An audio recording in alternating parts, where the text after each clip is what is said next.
Welcome back to UPSC COC Learners Tamil channel. இந்த வீடியோவில் நம்ம ஜூன் மந்த் கரண்ட் அஃபேர்ஸ் பார்க்கலாம். அதில் பர்டிகுலராக ஆர்ட் அண்ட் கல்ச்சர் ரிலேட்டடாக இந்த வீடியோவில் பார்க்கலாம். First one, Nata Pratha. Recently, the National Human Rights Commission issued notice to the Union Ministry of Women and Child Development and the states of Rajasthan, Madhya Pradesh, Uttar Pradesh and Gujarat over a practice known as நட்டப்பிரதா. இதில் என்ன சொல்கிறாங்கன்னா, national human rights commission பார்த்திங்கன்னா சென்டரில் இருக்கக்கூடிய ஒரு ministry, அதாவது women and child development மினிஸ்ட்ரிக்கும் ராஜஸ்தான், மத்திய பிரதேஷ், உத்தரப்பிரதேஷ், குஜராத் இந்த 4 ஸ்டேட்ஸுக்குமே ஒரு நோட்டீஸ் அனுப்பிச்சிருக்காங்க இந்த நட்டப்பிரதா ரிலேட்டடாக. அண்ட் இந்த கரண்ட் அஃபேரில் நம்ம தெரிஞ்சுக்க வேண்டியது என்னென்னு பார்த்தீங்கன்னா, நட்டப்பிரதானா என்ன அண்ட் நேஷ்னல் ஹியூமன் ரைட்ஸ் கமிஷன்னா என்னன்னு பார்த்துக்கணும். நேஷ்னல் ஹியூமன் ரைட்ஸ் கமிஷன் பாலிட்டியில் நம்ம டீட்டெயிலாக பார்க்குறதுனால இதில் ஒரு brief note like what is national human rights commission and அதில் கம்போசிஷன் பார்க்க போகிறோம், யார் இவங்களை அப்பாயிண்ட் பண்ண போகிறா. Let's get back to the current affair. நட்டப்பிரதான்றது modern form of prostitution. National human rights commission என்ன சொல்கிறாங்கன்னா, இந்த நட்டப்பிரதா பார்த்தீங்கன்னா விமன் அண்ட் மைனர் கேர்ள்ஸுக்கு இது ஒரு இம்மாரலாக இருக்குது அண்ட் இதை நம்ம இந்த சொசைட்டிலேருந்து எடுத்துடணும், அதான் இராடிகேட் அண்ட் அபாலிஷன். இப்போது இந்த கரண்ட் அஃபேர் ரிலேட்டடாக டீட்டெயிலாக போகிறதுக்கு முன்னாடி எப்படி இந்த கரண்ட் அஃபேர் ரீட் பண்ணணும்னு சொல்கிறேன். What, origin, where and also add like how இந்த மாதிரியான கொஸ்டின்ஸ்லாம் ஒரு லிஸ்ட் அவுட் பண்ணிக்கோங்க. அண்ட் இது ரிலேட்டடாக உங்களால் ஆன்சர் கண்டுபிடிக்க முடியுதான்னு பாருங்கள். இப்படி தான் கரண்ட் அஃபேரை ரீட் பண்ணணும். இப்போ பார்த்தீங்கன்னா அங்கே வாட்னு எழுதியிருக்கேன். ஸோ நான் அதுக்கான எக்ஸ்ப்ளனேஷன் இப்போ கொடுத்தேன். நட்டப்பிரதான்றது ஒரு மாடர்ன் ஃபார்ம் ஆஃப் ப்ராஸ்டிடியூஷன்ட்டு. இப்போ நெக்ஸ்ட் கொஸ்டின் பாருங்கள், ஆரிஜின். இப்போ நம்ம இந்த வேர்டோட ஆரிஜின் பற்றி பார்க்கலாம். நட்டான்றது ரிலேஷன்ஷிப்பு. இந்த நட்டப்பிரதாவோட ப்ராக்டிஸ் பார்த்தீங்கன்னாக்கா பெண்களை விற்கிற மாதிரி இருக்கும், லைக் ஸ்டாம்ப் பேப்பரில் விற்கிற மாதிரி இருக்கிறது. இல்லைனாக்கா அண்டர் ஏஜ், மைனர் ஏஜ் பொண்ணை கல்யாணம் பண்ணி வைக்கிறது. இந்த மாதிரி சேல்ஸ் அண்ட் மேரேஜ் பார்த்தீங்கன்னாக்கா அவங்கவுங்களோட குடும்பங்களே இதை பண்ணுறாங்க. இந்த ப்ராக்டிஸ் பார்த்திங்கன்னா ட்ரெடிஷ்னலாக இப்போது ஒரு மெயில் அண்ட் ஃபீமேல் 2 பேருமே கண்டிப்பாக ஒரு கல்யாணம் பண்ணியிருந்துருக்கணும். அப்போ தான் இந்த மாதிரியான ரிலேஷன்ஷிப்குள்ளே என்டர் ஆக முடியும். அண்ட் இப்போ அது இவால்வ் ஆகி, அதாவது கொஞ்சம் மாற்றங்கள் அடைஞ்சு இப்போ சிங்கிள் பர்சன் கூட இந்த ப்ராக்டிஸை பண்ணலாம் அப்படின்ற மாதிரி பழக்கம் வந்துருச்சு. ஓகே, நெக்ஸ்ட் கொஸ்டின் பாருங்கள், வேர். இந்த மாதிரி நட்டப்பிரதா எங்கே ப்ராக்டிஸ் பண்ணுறாங்கன்னு பார்த்தீங்கன்னா ராஜஸ்தான், குஜராத், மத்திய பிரதேஷ் அண்ட் மோஸ்ட்டாக பில் ட்ரைபு அவங்க தான் இதை ப்ராக்டிஸ் பண்ணுறாங்க. வெல், இந்த பில் ட்ரைப் பார்த்தீங்கன்னா அந்த வேர்ட் பில் இருக்குது பார்த்தீங்களா, அது பில்லு அப்படின்ற வேர்ட்லேருந்து வந்திருக்கு. அதோட மீனிங் பார்த்தீங்கன்னா பவ். இப்போ நம்ம இந்த பில்லு ட்ரைப் எங்கே இருக்காங்கன்னு பார்ப்போம். அதிகமாக நான் அந்த மார்க் பண்ணியிருக்கேன் பாருங்கள், குஜராத், ராஜஸ்தான், மத்திய பிரதேஷ் அது ஒரு ட்ரையாங்கிள். அண்ட் இன்னொரு மகாராஷ்டிரா, கர்நாடகா, ஆந்திர பிரதேஷ் அது ஒரு ட்ரையாங்கிள். அண்ட் இன்னொன்று சத்தீஸ்கர் ஆண்ட ஒரு லைன் போட்டிருக்கேன் பாருங்கள். ஸோ இந்த மாதிரி தான் மேப் வச்சு நீங்கள் ட்ரைப்ஸ்லாம் படிக்கணும், எந்த ஏரியாவில் அவங்க லொக்கேட் பண்ணியிருக்காங்க, அது ரொம்ப இம்பார்ட்டண்ட். அண்ட் இந்த பில்லு ட்ரைப் பார்த்தீங்கன்னாக்கா சவுத் ஏஷியாவில் இருக்கக்கூடிய அதிகமான லார்ஜஸ்ட் ட்ரைப் இவங்க தான். அண்ட் இப்போ நம்ம இந்த நட்டப்பிரதா எங்கே அதிகமாக ப்ராக்டிஸ் பண்ணுறாங்கன்னு பார்ப்போம். ராஜஸ்தான், குஜராத், மத்திய பிரதேஷ் இந்த ரீஜனில் தான் இந்த பில்லு ட்ரைப்ஸ் அதிகமாக இந்த ப்ராக்டிஸ் பண்ணுறாங்க. இப்போ நம்ம திரும்ப நட்டப்பிரதாவோட ஒரு குட்டி ப்ரீஃப் பார்த்துருவோம். நான் முன்னாடி சொல்லியிருந்தேன் இந்த மாதிரி மேரிட் கப்புள்ஸ் தான் இந்த மாதிரி ப்ராக்டிஸ் பண்ண முடியும் அப்படின்ட்டு. ஸோ இது லிவ் இன் ரிலேஷன்ஷிப் மாதிரி. அண்ட் இந்த ரிலேஷன்ஷிப்புக்கு எப்போவுமே வழக்கமான ஒரு சடங்கு முறை அந்த மாதிரிலாம் பண்ணணும்னு அவசியம் இல்லை. ஆனால் எப்படி ஒரு ஹஸ்பண்ட் அண்ட் ஒய்ஃப் வாழ்வாங்களோ அந்த மாதிரி இவங்களும் வாழலாம் without entering in to a marriage. So marriage இல்லாமல் ஒரு ஹஸ்பண்ட் அண்ட் ஒய்ஃப் எப்படி வாழ்வாங்களோ அந்த மாதிரி இவங்களும் வாழலாம். அதுதான் இந்த நட்டப்பிரதா.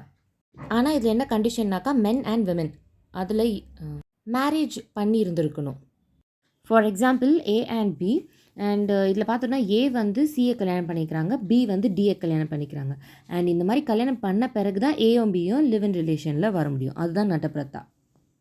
இப்போ நம்ம நேஷ்னல் ஹியூமன் ரைட்ஸ் பற்றி பார்க்கலாம். ஏன்னா இந்த நட்டப்பிரதா பற்றின report national human rights commission தானே கொடுத்தாங்க. ஸோ அதை பற்றியும் ஒரு ப்ரீஃபாக பார்த்துருவோம். சேர்பர்சன். வெல், சேர்பர்சன் யாரை அப்பாயிண்ட் பண்ணலான்னு பார்த்தீங்கன்னாக்கா chief justice of supreme court and இல்லைனாக்கா சீஃப் ஜஸ்டிஸ் இல்லைனா judge of the supreme court அவங்க தான் சேர்பர்சனாக இருப்பாங்க. இப்போ நான் சொன்ன அந்த 2 க்ரைட்டீரியா சொன்னேன் இல்லையா, அதெல்லாம் இருந்தவங்களாக இருக்கணும். ஓகேவா? இப்போ ப்ரெசென்ட்டில் இருந்தவங்க கிடையாது, இருந்தாங்க, பாஸ்ட் டென்ஸில் அவங்க இருந்தாங்க. அண்ட் மெம்பர்ஸ்ன்னு பார்க்கும்போது பர்டிகுலராக இந்த ஹியூமன் ரைட்ஸ் ரிலேட்டடான நாலேஜில் ஒரு 3% எடுத்துருக்கணும். அண்ட் அந்த 3%ல் கண்டிப்பாக ஒரு உமன் இருக்கணும், அட்லீஸ்ட் 1. அதாவது குறைஞ்சபட்சம் ஒரு பெண்மணி இருக்கணும். அந்த 3 பேரை தவிர்த்து ஒன்று சர்விங், அதாவது சர்வீஸில் இருக்கிறவங்க, இல்லைனா ரிட்டையர் ஆன judge of the supreme court, இல்லைனாக்கா chief justice of high court அவரும் வந்து சர்விங்கில் இருக்கணும், இல்லைனாக்கா ரிட்டையர் ஆகிருக்கணும்.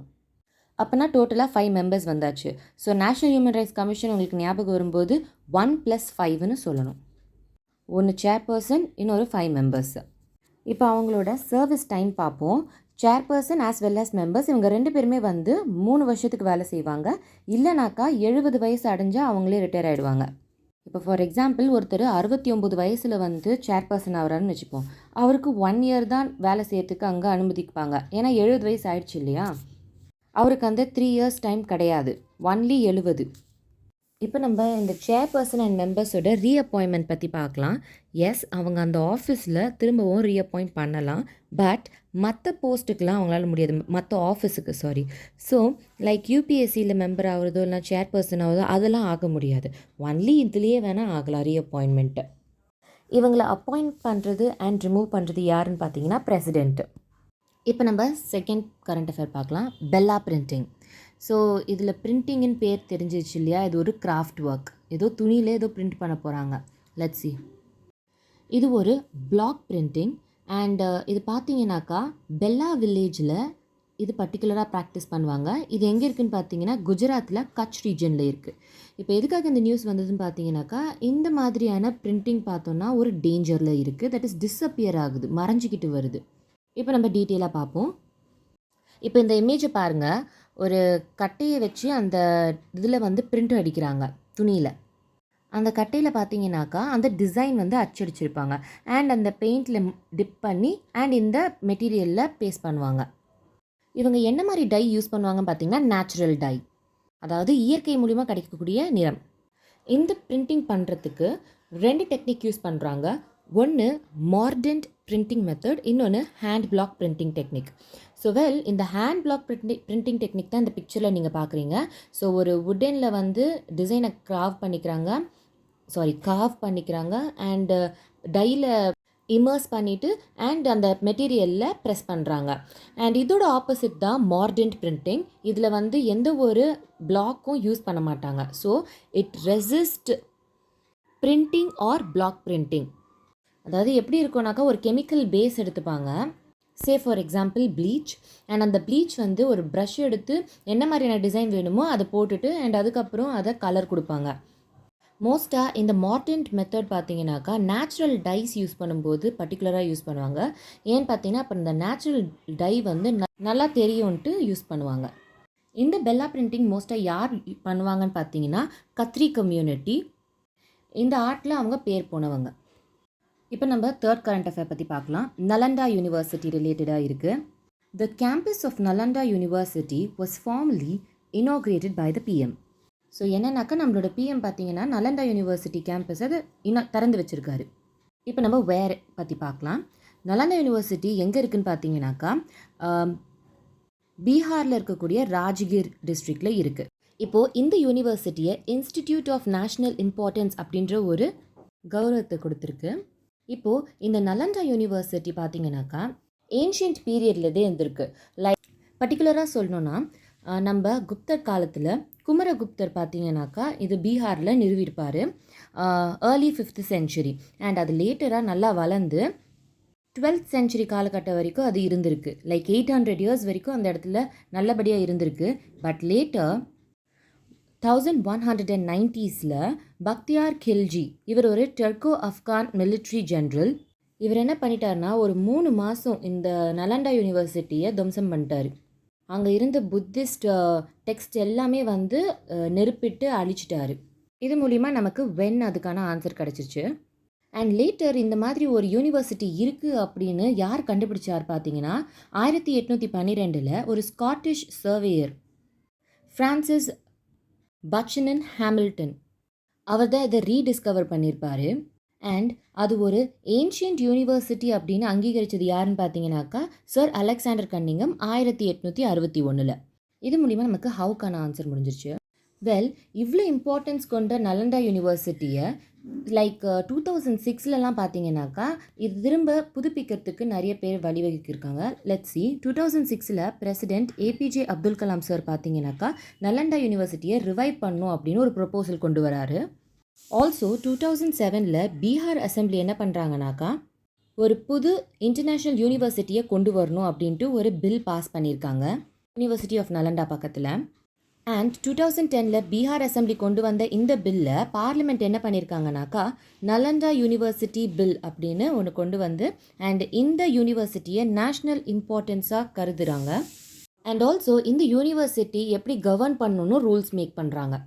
அண்ட் 2013ல் பார்த்தீங்கன்னாக்கா அந்த கேம்பஸ்க்கான மாஸ்டர் பிளானை ரெடி பண்ணுறாங்க. இது யார் பண்ணுறாங்கன்னா பிவி தோஷி. அண்ட் இவர் எந்த கம்பெனியை சார்ந்தவர் பார்த்தீங்கன்னா வாஸ்து ஷில்பா கன்சல்டன்ட்ஸ். இப்போ நம்ம ஒய்க்கான ஆன்சர் பார்த்தாச்சு. இப்போ வாட் இஸ் நலண்டா மகாவீர் பற்றி பார்ப்போம். மகாவிஹாரான்றது ஒரு சான்ஸ்கிரிட் இல்லைனா பள்ளி லாங்குவேஜில் கிரேட் மொனாஸ்ட்ரி. ஸோ மொனாஸ்ட்ரின்றது மாங்ஸ் நன்ஸ் இவங்கெல்லாம் வாழ்கிறதுக்கான ஒரு இடம்.